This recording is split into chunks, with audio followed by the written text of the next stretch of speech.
আসসালামু আলাইকুম। সবাইকে বিসিএস ফাউন্ডেশনের পক্ষ থেকে নতুন একটি ভিডিওতে স্বাগত জানাচ্ছি।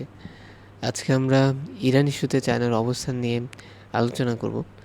তো আপনারা জানেন যে মিডল ইস্টে হচ্ছে ২৮শে ফেব্রুয়ারি আপনার যুক্তরাষ্ট্রে এবং হচ্ছে ইসরায়েল ইরানে হচ্ছে যৌথ হামলা চালায়, যার ফলে ইরানের supreme leader Ayatollah Ali Khamenei হচ্ছে মারা যায়। এবং এই হামলার ফলে ইরানে অনেক সিভিলিয়ানও হচ্ছে মারা গিয়েছে। তো চায়না কিন্তু এখন বর্তমান বিশ্বের হচ্ছে একটা গুরুত্বপূর্ণ স্টেক হোল্ডার। তো এই যে বিষয়গুলো হচ্ছে, এখানে চায়নার প্রতিক্রিয়ার জন্য সবাই কিন্তু হচ্ছে অপেক্ষা করছে। তো চায়না বিষয়গুলোর খুব ভালোভাবে হচ্ছে বিরোধিতা করেছে, কিন্তু তাদেরকে কোনো কনক্রিট হচ্ছে অ্যাকশন নিতে দেখা যায়নি। তো এখন সবার মনে একটাই প্রশ্ন যে চায়না আসলে কেন চুপ করে আছে। তো আজকের এই ভিডিওতে আমরা চায়নার যে সাইকোলজি বা ফরেন পলিসি সেটা বোঝার চেষ্টা করব। তো যারা ভিডিওটি দেখছেন অবশ্যই লাইক, কমেন্ট এবং হচ্ছে সাবস্ক্রাইব করবেন। তো অনেকেই মনে করছে যে আপনার বেইজিংয়ের হচ্ছে সেই সক্ষমতা নেই যে যুক্তরাষ্ট্রের হচ্ছে বিরুদ্ধে গিয়ে দাঁড়াবে। তো বিষয়টি আসলে পুরোপুরি ঠিক না। কেননা রিসেন্টলি হচ্ছে আপনার যুক্তরাষ্ট্র থেকে যে এনএসআই বা ন্যাশনাল সিকিউরিটি অফ ইন্টেলিজেন্স যে নথি বের করেছে, সেখানে দেখা যাচ্ছে যে আপনার যুক্তরাষ্ট্র হচ্ছে চায়নাকে তাদের প্রতিপক্ষ নয় বরং প্রতিযোগী হিসেবে দেখছে। কারণ বিভিন্ন অ্যাসপেক্টে হচ্ছে চায়না এবং হচ্ছে রাশিয়া তাদের যে সক্ষমতা সেটি হচ্ছে কিন্তু খুব ভালো অবস্থানে নিয়ে গেছে। তো যুক্তরাষ্ট্র যে প্রেসিডেন্ট ডোনাল্ড ট্রাম্প তিনি মনোর যে নীতি রয়েছে সেটি পূর্ণ বিবেচনায় নিয়েছে। তার মানে হচ্ছে যুক্তরাষ্ট্র পশ্চিমে যে তাদের যে অবস্থান সেটি শক্তিশালী করার দিকে মনোযোগ দিবে। কারণ এই যে অন্যান্য অঞ্চলগুলোতে সেখানে রিজিওনাল পাওয়ারগুলোর যথেষ্ট ক্যাপাসিটি আছে যুক্তরাষ্ট্রের বিরুদ্ধে গিয়ে দাঁড়াতে। তো এখন প্রশ্ন হচ্ছে তাহলে চায়না ইরান ইস্যুটাকে কেন এভাবে ওভারলুক করছে। তো এই বিষয়টা বোঝার জন্য আমাদের চায়নার যে ফরেন পলিসি সেটি খুব ভালোভাবে বুঝতে হবে। তো চায়না হচ্ছে ডাইভার্সিফাইড হচ্ছে পার্টনারশিপে বিশ্বাসী। তারা হচ্ছে কোনো একটা সিঙ্গেল ন্যাশনের উপর হচ্ছে কিন্তু কমপ্লিটলি ডিপেন্ড করে না। আচ্ছা, তাহলে ডাইভার্সিফাইড পার্টনারশিপে কি হয়, ধরেন হচ্ছে একটা নেশন হচ্ছে ফল করলো, তাহলে কি হবে, আপনার চায়না অন্য যে নেশনগুলো আছে তাদের সাথে হচ্ছে কাজ করবে। এবং চায়না অনেক বেশি ফ্লেক্সিবল এই জায়গায়, তারা সবার সাথে হচ্ছে কাজ করতে পারে। তাহলে ইরানের সাথে চায়নার যে সম্পর্ক সেটা একটু বোঝার চেষ্টা করি। দেখেন, ইরান কিন্তু চায়নার হচ্ছে কোর ন্যাশনাল ইন্টারেস্ট পয়েন্ট না।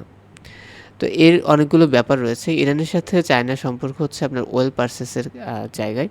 তো মোস্ট অফ দ্য কেসে হচ্ছে দেখা যাচ্ছে ইরান থেকে 80% ওয়েলই কিন্তু হচ্ছে চায়না ক্রয় করছে।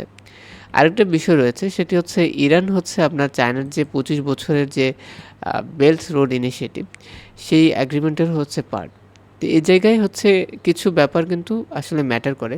তবে আপনার এই যে ওয়েলের যে বিষয়টা সেটা একটু বলি। সেটা হচ্ছে যে এক্সপার্টরা বলছে যদি চায়না হচ্ছে যে ইরান থেকে যে আপনার ওয়েল পারচেস করছে, এই জায়গাতে যদি আপনার হচ্ছে ইন্টারাপশন হয়, তবে দেখা যাবে যে চায়নার ইকোনমিতে খুবই মিনিমাল একটা ইমপ্যাক্ট হচ্ছে পড়বে।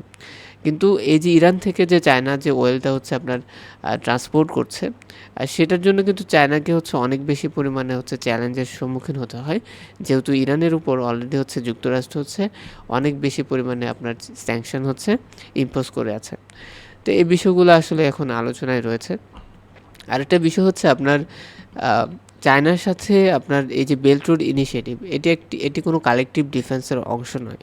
এর মানে এই না যে আপনার হচ্ছে চায়নার তাদের হচ্ছে প্রতিরক্ষার হচ্ছে দায়িত্ব নিবে যেভাবে ন্যাটো হচ্ছে কাজ করে। তো এই জন্য আসলে আমাদেরকে বাস্তবতাটা বুঝতে হবে। তো প্রাগমেটিজম ওভার হচ্ছে ইনস্ট্যাবিলিটি, যদি হচ্ছে ইরানে যদি কোনো রেজিম চেঞ্জ হয়, তবে দেখা যাবে যে যারা সাকসেসর হবে তাদের সাথেও দেখা যাবে যে আপনার চায়না খুব ভালোভাবে কাজ করতে পারবে। তো সেক্ষেত্রে চায়নার পলিটিক্যালি কোনো সমস্যা হবে না।